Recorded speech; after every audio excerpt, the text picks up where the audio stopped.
사람이 고난을 받는데 이 고난받는 사람이 정해져 있는 걸까요? 어떤 사람은 고난을 받고 어떤 사람은 고난을 안 받는 걸까요? 잘난 사람은 고난을 면하고 미련한 사람은 고난받는 걸까요? 그렇지 않습니다. 사람은 잘나도 고난받고 못나도 고난받습니다. 요한복음 9장에서 보면 날 때부터 못 보는 자가 있는데요, 이 제자들이 예수님께 이렇게 물어봅니다. 이 사람이 못 보는 것이 누구의 죄로 인함이니까? 이 사람입니까? 그 부모입니까? 누구 죄로 인해서 이 사람이 보지 못하느냐, 이렇게 묻고 있어요.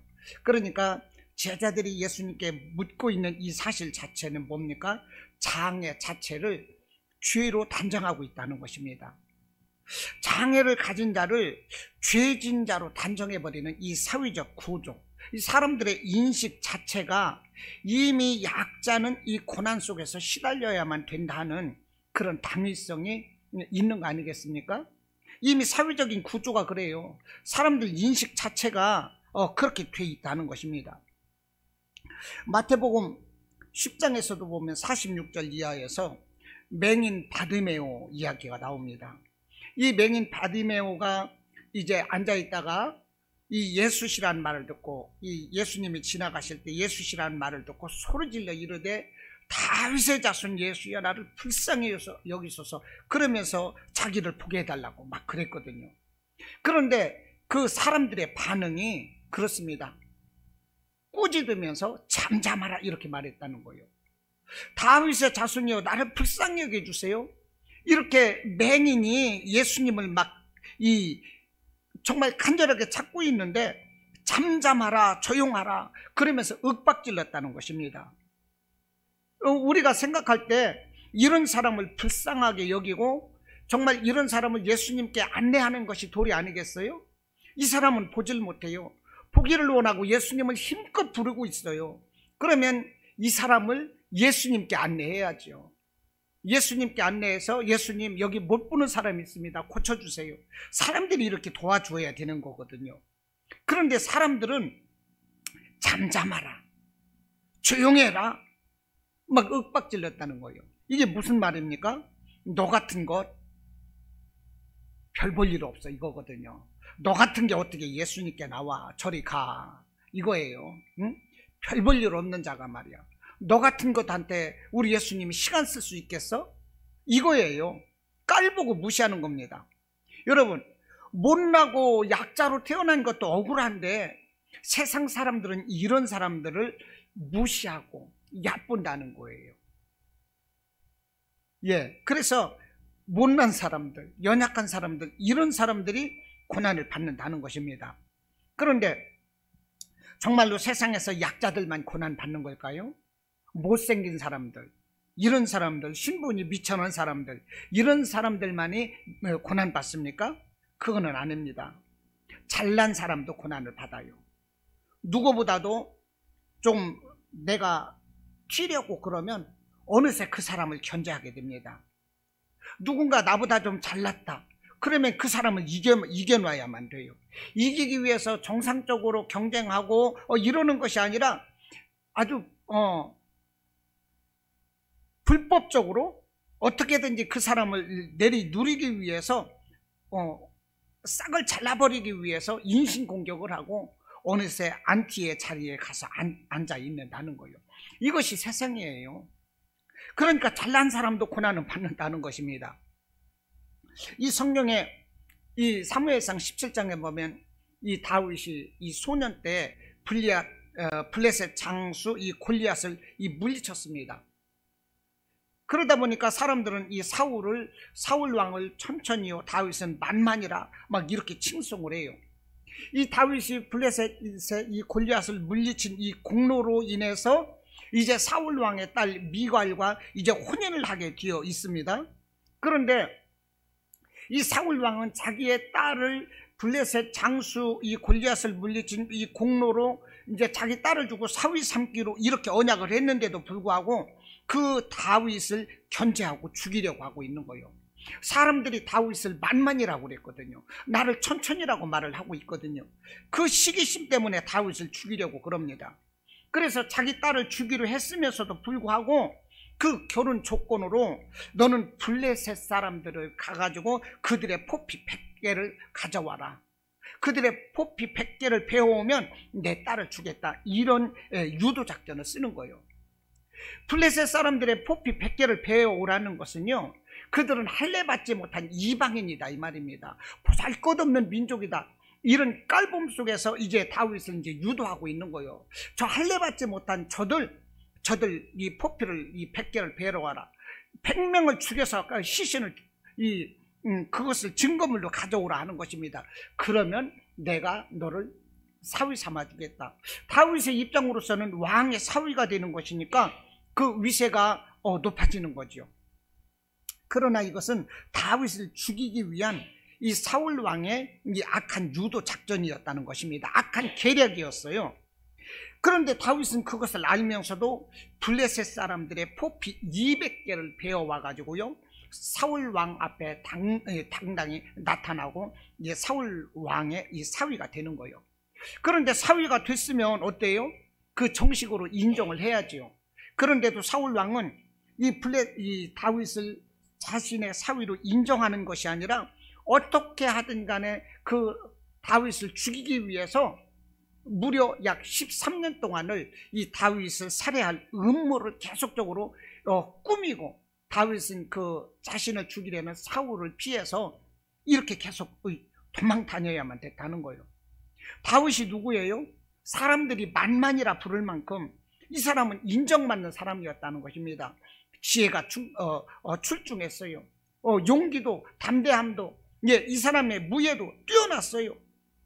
그러나 이 잘난 사람도 이 고난을 받더라는 것입니다. 세상 사람들 보면요, 너무 잘나도요 제명에 못 살아요. 사람들이 그냥 제거해버리는 거예요. 오늘날 경제도 보세요. 어느 기업에서 무엇을 만든다면 그 기업을 어떻게든지 엎어놔야만이 우리 기업이 살게 되어 있어요. 이것이 경쟁 체제예요. 공정하지 못한 경쟁인 거지요. 이런 식으로 이 경제도, 정치도 마찬가지예요. 그러다 보니까 상대방 후보를 흠집내고 있지도 않은 헛소문을 내고 막 이런 거 아니겠어요? 어떻게 하든 상대방을 꺾어야 내가 올라가는 거거든요. 잘난 사람도 이렇게 고난을 받아요. 아무튼 이 다윗은 이 사울왕 때문에 광야에서 아주 숱한 연단을 받습니다. 여러 번 죽을 위기에 넘어가죠. 도망 다니죠. 나중에는 블레셋으로 피했다가 그 아기스 왕 앞에서 자기 자신을 알아보는 아기스 왕 앞에서 미친 척하는 거예요. 대문에 누워가지고 어기적거리면서 침을 막 질질 수염까지 흘리면서 이렇게 미친 척하고 겨우겨우 목숨을 부지한다 이 말입니다. 누구에게나 고난은 있다는 거예요. 그러니까 내가 고난당할 때 나는 너무 못났나? 나는 너무 약한 사람인가? 이렇게 생각할 필요가 없어요. 누구에게나 고난이 있다는 것입니다. 그러나 이 고난을 통해서 내가 연단받고 내가 온전하게 된다는 것입니다. 다윗이 고난을 통해서 강한 용사로 거듭났고 결국은 그 왕의 자질로 자라나면서 그 왕이 된 것처럼 우리가 고난받을 때 우리는 하나님 앞에서 그 자질을 인정받게 되는 것이고 하나님 앞에 흠없는 일꾼으로 바로 서게 되는 것입니다. 그러므로 모든 사람은 이 고난 속에서 산다는 거예요. 할렐루야. 모든 사람은 고난을 가지고 살아요. 우리 이걸 알아야 돼요. 그러니까 왜 나만 고난 받느냐? 불공평하다. 하나님이 안 계신가? 내가 하나님 열심히 믿었는데 왜 내게 이런 고난을 주십니까? 이런 생각을 해서는 안 된다는 거예요. 예수님도 고난 받으셨어요. 예수님은 그는 근본 하나님의 본체시래요. 빌립보서 2장에서 하나님이시면서도 우리 죄를 대신하기 위해서 육신을 입고 오신 거예요. 그러므로 말할 수 없는 고난을 받으셨어요. 이렇게 사람의 죄를 대신해서 오실 때 그렇게 오시는 예수님이라면 정말로 환영하고 그분을 영화롭게 섬기고 떠받들고 모셔야 될 거 아니겠어요? 그런데 이분은 태어날 때부터 마구간에서 정말로 가난하게 나셔서 이 마구간 구유에 누이셨고, 헤롯 대왕은 이 예수 어린아기를 죽이려는 음모를 꾸미는 거예요. 그래서요, 예수님은요 이 애굽으로 그 어린아이 때 피해가게 되는 거예요. 그리고 나중에 장성해서 어떻게 돼요? 우리의 모든 죄를 감당하시기 위해서 자신의 복음 사역의 완성, 이것은 곧 십자가 죽음 고난이었다는 거예요. 예수님도 이렇게 고난을 당하셨어요. 오늘 본문 로마서 8장 17절 또 18절 말씀이 무엇입니까? 고난을 말씀을 하는 것입니다. 이 고난이라는 것은 장차의 영광을 위해서 꼭 필요하대요. 여러분, 우리가 하나님의 자녀로서 승리하기 위해서, 인정받기 위해서, 하늘의 기업을 상속받기 위해서는 반드시 고난이라는 것을 견뎌야 되는 것입니다. 이 사도 바울은 말해요, 내가 고난을 자처해서 받는답니다. 무슨 말이냐면 골로새서 1장 24절에서 말씀을 하기를, 나는 이제 너희를 위하여 받는 괴로움을 기뻐한대요. 너희를 위해서 받는 괴로움을 기뻐하고 그리스도의 남은 고난을 그의 몸된 교회를 위해서 내 육체에 채우노라. 예수님의 고난을 자신의 육체에 채운대요.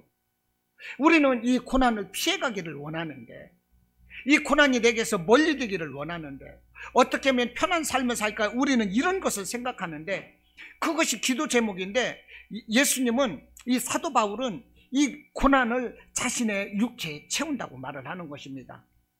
그러므로 사도 바울은 이 복음을 전하다가 감옥에 갇혔을 때 그 감옥 속에서 이 감옥 안에 있는 모든 죄수들이 다 들을 수 있도록 찬송을 하고요, 기도하는 거요. 그때 하나님께서 어떤 일을 일으켜 주시나요? 감옥이 막 움직이고 각 사람들의 매인 것이 풀어지고 이런 일이 일어나는 거예요. 그러면서 그 간수장이 구원을 받고, 거기에서 유명하게 우리들이 잘 아는 말, 주 예수를 믿으라 그리하면 너와 가정이 구원을 받으리라, 이 말씀을 하고 있는 것입니다. 우리는 누구나 다 고난을 받는다는 거예요. 할렐루야. 누구나 다 고난을 받아요. 나만 고난 받는다? 이렇게 억울하다, 불공평하다, 나는 저주받았다, 이렇게 생각하지 말자는 것입니다. 왜냐하면 우리의 삶이 그래요. 우리 교회는요 특별히 그렇습니다. 어느 교회나 다 마찬가지겠지만 우리 교회는 다 누구보다도 이 고난받는 사람들이 많은 것 같아요. 예. 그래서 올 한 해 2021년도에 우리가 예수 그리스도 안에서 일어나고 승리하는 그런 삶을 살아야 되는데, 그러기 위해서 우리에게 주어진 고난을 기쁘게 여기자는 거예요. 우리에게 주어진 고난을 믿음으로 이기자는 것입니다. 성령 의지하고 이것도 감사하자는 거예요. 그럴 때 하나님의 은혜가 내게 넘치는 것입니다. 하나님께서 최초 만드신 사람이 아담입니다. 그런데요, 이 아담도 고난을 받았어요. 아담에게 약속하신 말씀이 무엇입니까? 최초로 하나님이 약속하신 거, 너는 생육하고 번성하고 이 땅에 충만하래요. 다스리고 정복하래요. 이런 축복을 받은 이 아담이 930년을 살았는데, 이 930년 아담의 인생은 정말로 한많은 인생이었다는 거예요. 한많은 인생. 고난받았어요. 아담이 이렇게 고난받았어요. 생각해 보세요. 하나님께서 선악과를 먹지 말라고 그랬어요. 동산의 모든 것은 너의 마음대로 하라는 거예요. 우주 만물을 하나님이 지으시고 그 이름 짓는 것을 다 아담에게 맡기셨어요. 모든 주권 권한이 아담에게 있었어요. 하나님과 더불어서 말할 수 없이 행복했어요. 그 아담이 곧 주인공이었어요. 그런 아담이 무엇이 부족해서 하나님과 같이 되고자 하는 그 마음 때문에 동산의 선악과를 먹었다니까요. 근데 먹고 나서 보니까 뱀이 유혹하는 대로 하나님과 같이 되고 지혜가 임하고 눈이 밝아지고 죽지 않을 것이라는 이 뱀의 말을 듣고 선악과를 먹었는데, 먹는 즉시 눈이 밝아졌어요. 밝아졌는데 보니까 자기의 수치가 보이는 거예요. 부끄러움이 보이는 거예요. 죄가 보이는 거예요. 그래서 아담은 바위 뒤로 숨는 것입니다. 하나님이 나타나실 때 바위 뒤로 숨는 거예요. 죄 지니까 바위 뒤로 숨어요. 하나님 앞에서 떳떳하지 못해요. 그래서 인류에게 이 아담의 범죄로 인해서 저주가 왔지요. 아담은 평생 자책했을 거예요. 내가 그때 왜 참지 못했을까? 뱀이 나타나서 내 아내를 유혹할 때 내가 그 자리에 있었으면서 내가 왜 그것을 말리지 못했을까? 평생 자책하면서 평생 후회했을 것입니다. 이것이 아담의 인생이었어요. 그뿐입니까? 가인과 아벨을 낳았어요. 그런데 이 장남이라는 놈이 좀 생각이 넓고 그래야 될 건데, 하나님께서 자기의 소사는 기쁘게 받지 아니하시고 아벨의 그 첫 양새끼 이 제사를 기쁘게 받으시는 거, 그것을 가지고 막 시기를 해가지고요, 그 아벨을 쳐 죽이는 거예요. 그리고 묻어버렸어요. 그 아담의 가정에서 최초의 살인자가 난 거예요. 그러니 아담이 그걸 몰랐겠습니까? 아는 거지요. 이건 자식이 아니라 원수요, 원수, 왼수. 자식이 왼수가 된 거예요. 한 가정 안에서 하나님이 최초 생육하고 번성하고 행복하게 살라고 이 가정을 지어주셨는데, 그 자기의 그 첫 아들이 살인자가 되었어요. 많지 않는 그 두 자식 가운데 자식 하나가 죽어버렸어요. 이 아담이 얼마나 피눈물을 흘렸겠냐고. 그 아담의 부인 하와는 얼마나 또 피눈물을 흘렸겠어요. 여자니까 남자보다 눈물이 더 많았을 것 같아. 날마다 그 집에는요 통곡소리가 넘쳐났을 것 같아. 그러면서 그 가인을 때려잡아 죽일 수도 없고, 자식이니 어떻게요? 이런 이 고난을 아담도 겪었다는 것입니다. 그런데 이 고난이라는 것이 세상을 통해서 우리가 얻는 고난이라면 이것이 슬픔이고 낙심이고 이것이 좌절인데, 우리 예수님과 연합한 고난이라면 이것은 기쁨이 된다는 것입니다. 믿음을 위해서 겪는 이 고난이라면 이것은 기쁨이 되고 감사가 되고 이것은 승리의 이 밑거름이 되는 거예요. 이것은 우리가 승리할 수 있는 축복의 바닷물이 되는 거예요. 이 고난이.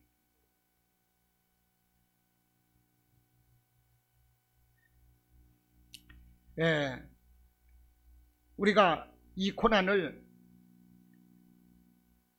기쁘게 여기고 성령이 주시는 은혜로 안다면 이것은 성숙한 신앙일 것입니다.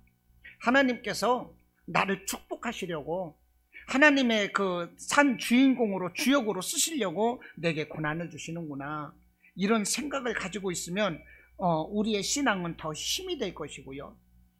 하나님의 뜻을 알고 하나님의 뜻을 이루는 이런 삶이 될 것입니다. 로마서 8장 37절 말씀을 합니다. 이 고난을 넉넉히 이긴대요. 고난을 넉넉히 이긴대요. 어떻게 이기는 것입니까? 성령과 연합하기 때문에, 하나님과 함께하기 때문에 고난을 이기는 것입니다. 이 고난을 성령과 함께할 때 내게서 이 고난을 통해서 성령님의 초자연적인 역사가 나타나는 거예요. 고난을 통해서 내게 능력이 나타나는 거예요. 고난을 통해서 하나님을 더 뜨겁게 만나는 거예요. 그러므로 사서 고난을 자초하는 것입니다. 그래서 사도 바울은 예수님의 이 고난을 내 육체에 채우겠다고 말씀을 하는 거예요. 이 고난이 내게 유익이라고 말을 하는 것입니다.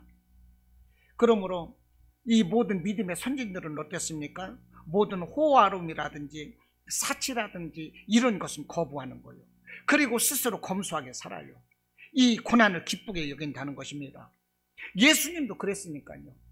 예수님을 따르겠다고 어떤 사람이 말할 때 여우도 굴이 있지만 인자는 머리 둘 곳이 없다고 그랬어요. 하나님이신데도 이렇게 고난을 받으셨다니까요. 오늘 우리가 하나님의 기업을 상속받기 위해서, 그 영광을 위해서 우리가 이 고난을 받아야 된다, 이 본문의 말씀인데요. 베드로전서 1장 8절 9절 말씀도 고난 후에 받을 그 영혼의 구원을 위해서 우리가 기뻐하는 것이다, 이렇게 말씀을 하고 있어요. 고난이 이와 같이 축복이라는 것입니다. 그러므로 시편 119편 67절에서 고난은 내게 유익이래요. 이 고난을 통해서 하나님의 율례를 배우게 되는 것입니다. 고난이 없으면 우리가 기도할 수가 없어요. 고난이 없으면 성경도 안 봐요. 고난이 없으면 하나님을 생각하지 않는 거예요. 그래서 고난이 되게 유익한 것입니다. 사도 바울은요, 자기에게 육체의 가시가 있대요. 이것이 하나님의 은혜라고 말씀을 하는 것입니다. 그 육체의 가시, 그 고난이 하나님의 은혜래요. 여러분, 우리에게 고난이 있습니까? 이것은 하나님의 은혜인 것입니다. 할렐루야. 내게 고난이 크다면 하나님의 은혜가 더 큰 거예요. 내가 말할 수 없이 피눈물을 흘린다면 하나님은 나를 더 크게 쓰시기 위해서 더 혹독하게 훈련시키고 교육시키는 거라니까요. 여러분, 고난이 크면 클수록 하나님의 축복이 크다는 것을 깨달으시기 바랍니다. 아브라함은 75세에 하나님께서 부르셨죠. 100세에 아들을 낳았어요. 25년간 고난을 받았어요. 25년간. 요셉은 17세에 끌려가서 30세 때 총리가 되었어요. 13년간 고난을 받았어요. 다윗 왕은 어떻습니까?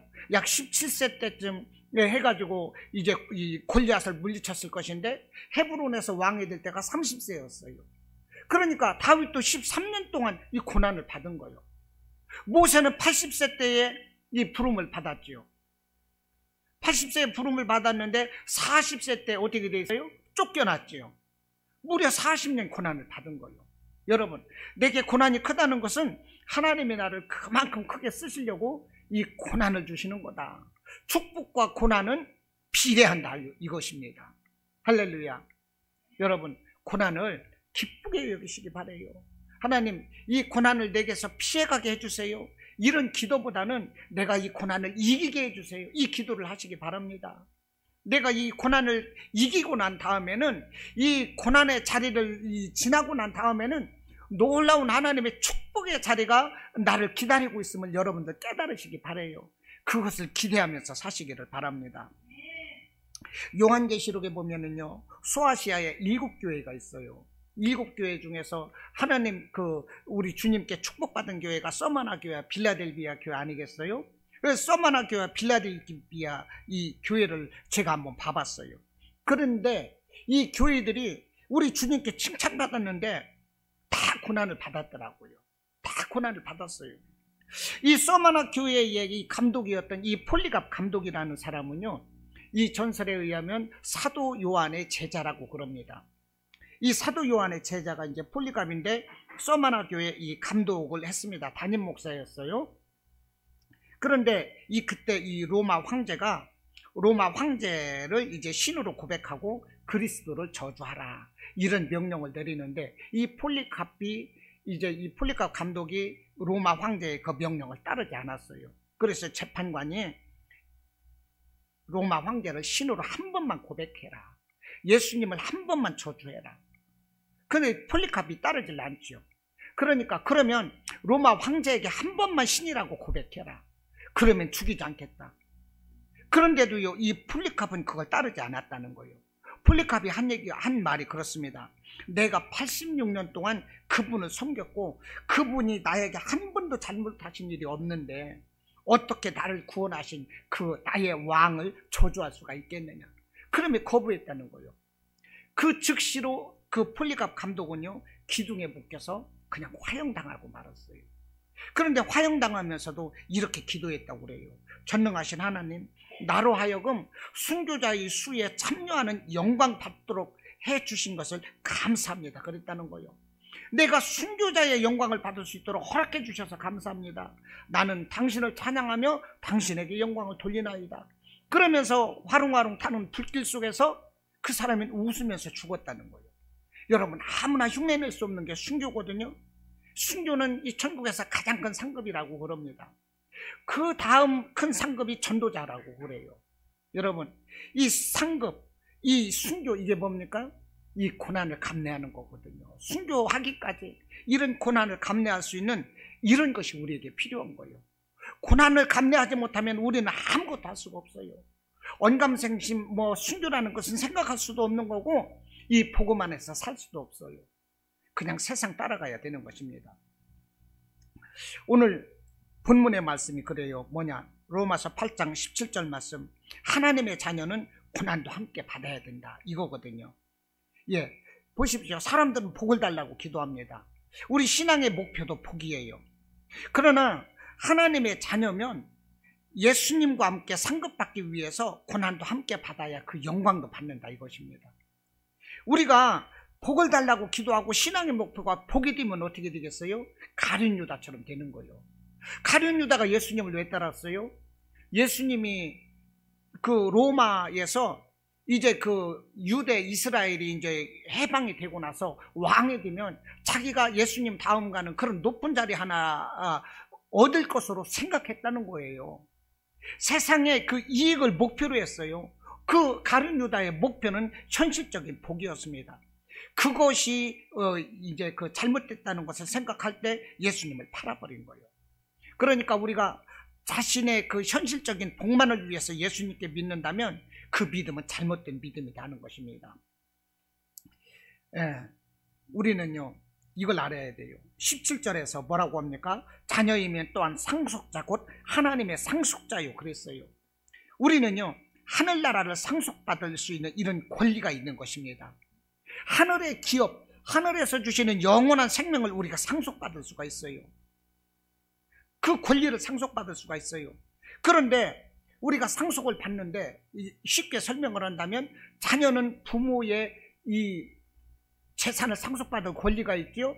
그런데 예를 들어서 부모가 이 빚을 지고 있다면 상속받는 자녀가 부모의 그 빚까지도 청산을 해야 되는 것입니다. 그래서 예를 들어서 부모의 빚을 청산할 것이 받는 것보다 더 많다. 그러면 어떻게 돼요? 사람들이 그 상속을 포기하게 되는 거죠. 그런데 우리는 하늘나라의 상속을 무조건 받아야 되는 거예요. 그런데 왜 이 하늘나라의 그 하늘의 기업, 영원한 생명을 상속받아야 되느냐? 그 상속받기 위해서 우리가 왜 고난을 받아야 되느냐? 이것은 우리가 하늘나라를 상속받을 때 우리의 힘으로는 상속받을 수가 없다는 것입니다. 예수 그리스도와 함께 할 때만이 우리는 하늘나라를 상속받을 수가 있어요. 그런데 예수님이 어떤 분이세요? 그 복음을 이루시기 위해서 예수님이 고난을 받으신 거예요.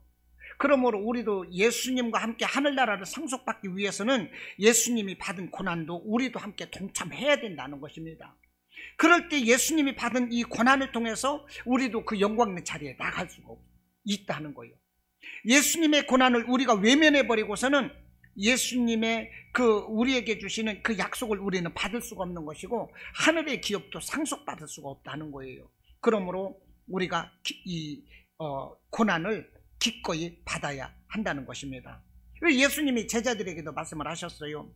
너희가 마지막 날에는 이 복음을 위해서 내가 죽는 것처럼 너희들도 죽을 것이다. 사람들이 너희를 환난에 넘겨주고 핍박에 넘겨주고 너희를 죽음 가운데 넘겨줄 것이다. 예수님이 이렇게 제자들을 가르쳤다는 것입니다. 또한 사도 바울도 그래요. 사도행전 14장 22절에서 말하기를 우리가 하나님 나라에 들어가려면 많은 환난을 겪어야 할 것이다. 이렇게 말씀을 했다는 것입니다. 우리가 예수님을 따르는 길, 하늘나라를 얻는 그 길은 반드시 자기 희생과 고난을 필연적으로 감수해야만 된다는 것입니다. 그렇지 않고서는 하늘나라를 우리가 얻을 수가 없는 거예요. 이해가 되십니까? 대가 없이 얻는 건 없어요. 우리가 영원한 생명 얻는 거 그냥 얻어지지 않아요. 복음을 위해서 우리에게 고난이 반드시 있습니다. 이것을 우리가 알고 이겨내야 되는 것입니다. 여러분, 이 고난이 무엇일까요? 이 고난은 불행이 아닙니다. 이 고난이라는 것은 우리에게 있어서 불편한 일이지 불행이 아니다는 거예요. 고난은 하늘나라의 상급입니다. 계시록 2장 9절에서 이 서머나 교회에 이렇게 말씀을 해요. 내가 네 환난과 궁핍을 알거니와 실상은 네가 부유한 자다. 예수님께서 말씀을 하는 거예요. 네 환난과 궁핍을 알거니와 실상은 네가 부유한 자래요. 여러분, 참된 부유함이라는 것은 내가 물질적인 어떠한 것을 이 풍성하게 많이 소유하는 것이 부유함이 아니라 내가 하나님과 함께 할 때 그것이 부유함이라는 것입니다. 내가 환난이나 궁핍함이라든지 이런 고난이 있을지라도 내가 하나님과 함께 한다면 그것이 내게 참 부유함이고 축복이다. 하나님은 이걸 말씀을 하는 것입니다. 여러분, 우리가 하나님 없이 이 물질을 모은다면 그것이 어떻게 될까요? 이것은 썩는 냄새나는 만나와 같은 거예요. 출애굽기 16장 16절에서 이제 이 만나의 이 얘기가 말씀되고 있는데요. 이렇게 말씀을 합니다. 여호와께서 이같이 명령하시기를 너희 각 사람은 먹을 만큼만 이것을 거둘지니 곧 너희 사람 수요대로 한 사람의 한 오멜씩 거두되, 이렇게 말을 해요. 만나를 내려주시는데 너희 사람 한 사람이 먹을 만큼씩만, 한 사람에게 한 오멜씩만 거두래요. 이 한 오멜이라는 것은 이제 그 2리터라고 그러네요. 그런데 이 모세에게 이제 하나님이 이렇게 명령을 했는데 모세가 그 말씀을 전했죠. 근데 사람들이 그 명령에 이 불순종을 합니다. 출애굽기 16장 19절로 20절 보면 이렇게 말씀을 해요. 모세가 그들에게 이르기를 아무든지 아침까지 이 만나 이것을 그것을 남겨두지 말라, 이렇게 말을 했어요. 그런데 그들이 모세에게 순종하지 아니하고 더러는 아침까지 이 거두었던 만나를 아침까지 두었더니 벌레가 생기고 냄새가 난지라.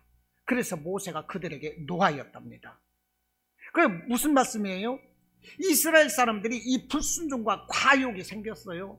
그래서 하나님은 말씀을 하셨고 그 말씀 따라서 그 아침까지 그 만나를 두지 말라, 이렇게 아침이면 다음날 아침이면 또 다른 만나를 하나님이 주실 것이기 때문에 이렇게 말씀을 하셨는데도 사람들의 그 과욕으로 인해서 불순종을 하고 이 만나를 남겨두었을 때 그 만나가 벌레가 생기고 냄새가 나고 그랬다는 것입니다.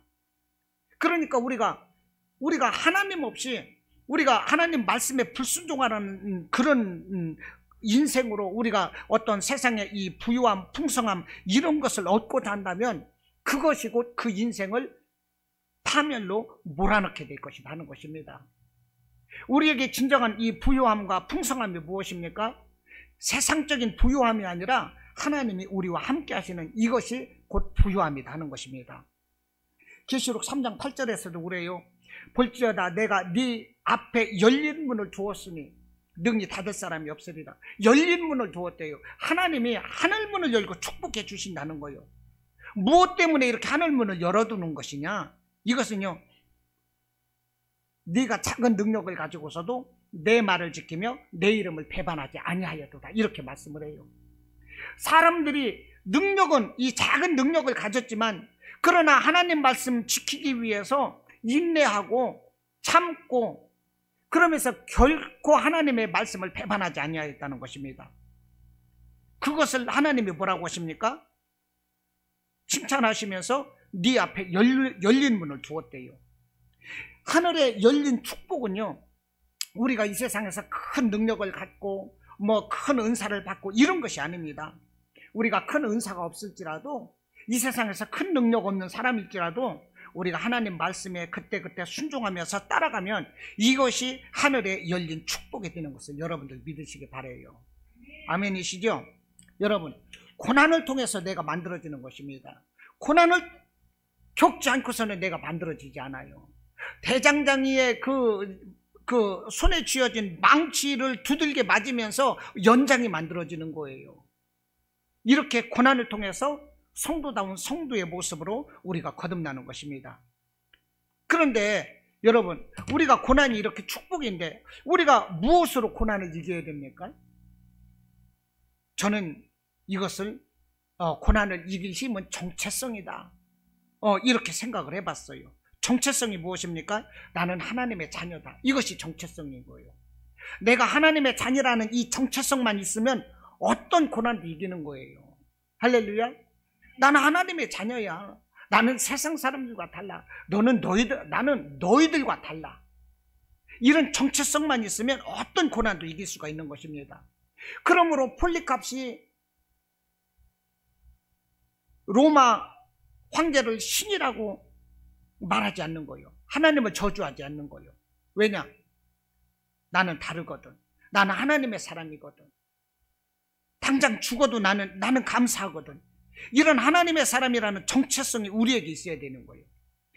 찬송가 438장 내 영혼이 은총 입어 중한 죄짐 벗고 보니 주 예수와 동행하니, 그러죠? 그 어디나 하늘나라, 이거예요. 내가 죄짐에서 벗어나고 자녀가 되었고 예수님이 내게 동행하시고, 그러니 내가 어딜 가나 나의 삶은 하늘나라 그런 시민으로서의 자부심과 긍지와 기쁨과 감사, 이것이 바로 무엇입니까? 이런 정체성, 이런 자부심을 가지게 될 때 나는 고난을 이겨낸다는 거예요. 응? 거친들이, 응? 들판이나 그 사절인가요? 438장. 응? 초막이나 궁궐이나 내 주 예수 모신 것이 그 어디나 하늘나라라고 그래요. 여러분, 오늘 나를 있게 하고 내가 이 광야 같은 세상에서 우리 주님과 함께 살고 있다는 거, 이것을 깨닫는 이것이 감사이고, 이럴 때 찬양이 나오는 거예요. 이런 사람은 고난을 이겨내게 되는 것입니다. 제가 오늘 예배드리기 전에 계속 한 찬양만 불렀어요. 옛날 찬양이에요. 지금 찬송가는 안 나와요. 세상 사람 날 부러워 아니하여도 나도 역시 세상 사람 부럽지 않네. 하나님의 그 신은혜 생각할 때에 할렐루야 찬송이 저절로 나네. 너무 멋있어요. 세상 사람 날 부러워하지 않는데요. 아유, 네가 예수 믿으면 얼마나 믿어? 내 모습 부러워하지 않는데요. 그렇지만 나도 세상 부럽지 않다는 얘기요. 하나님의 은혜만 생각하면 나는 할렐루야 찬송이 픽 나온다 이 말입니다. 이것처럼 감사한 게 어디가 있어요? 이것이 바로 이 세상을 사는 천국의 모습인 것입니다. 그러니 고백하는 거요. 푸른 바다 낯선이 몸 어디든지 가오리다. 괴로우나 즐거우나 주만 따라 가오리니 어느 누가 막으리까? 죽음인들 막으리까? 예, 그러죠? 예수님이 함께 하시는데 어딘들 못 가요? 그런데 사람들이 푸른 바다 낯선이 몸 어디든지 간다고 그래요. 예? 사실은 고난이 오면 그것을 다 피하더라고. 나도 그럴지는 모르겠어요. 그러나 우리가 이런 마음을 가지고 살면 이것이 바로 은혜이고 이것이 바로 축복인 것입니다. 우리가 내일 일은 몰라요. 오늘 하루하루를 우리는 성령 충만하게 살면 돼요. 주님 의지하면 돼요. 그러면 고난을 이길 수가 있는 것입니다. 내가 누구인가 이것을 알아야 돼요. 나는 하나님의 자녀입니다. 할렐루야. 나는 하나님의 자녀요. 나는 예수님의 피값으로 사신 자요. 나는 장차 예수님이 재림하시고 나서 천년왕국이 될 때 이미 나는 그때 이 공중에서 혼인잔치를 통해서 예수님과 하나 되고 이 천년왕국 때 나는 심판자로 예수님과 함께하는 거예요. 그리고 영원히 천국에서 영원한 생명을 누리는 거예요. 나는 이런 사람이라니까요. 이 세상이 부럽지 않아요. 이런 정체성, 이런 믿음만 확고하면 고난이 두렵지 않은 거예요. 여러분, 고난을 이기시기 바랍니다. 이렇게 고난을 이기면 하늘의 상속자가 되는 거예요. 하나님은 우리에게 예비해 놓으셨어요. 너희 것이라고 말씀을 합니다.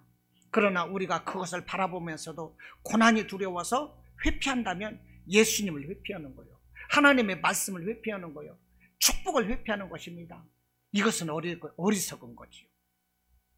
오직 예수님 바라보시고 고난도 넉넉히 이겨낼 수 있는 큰 믿음의 성도 여러분들이 되시기를 주님의 이름으로 축원합니다.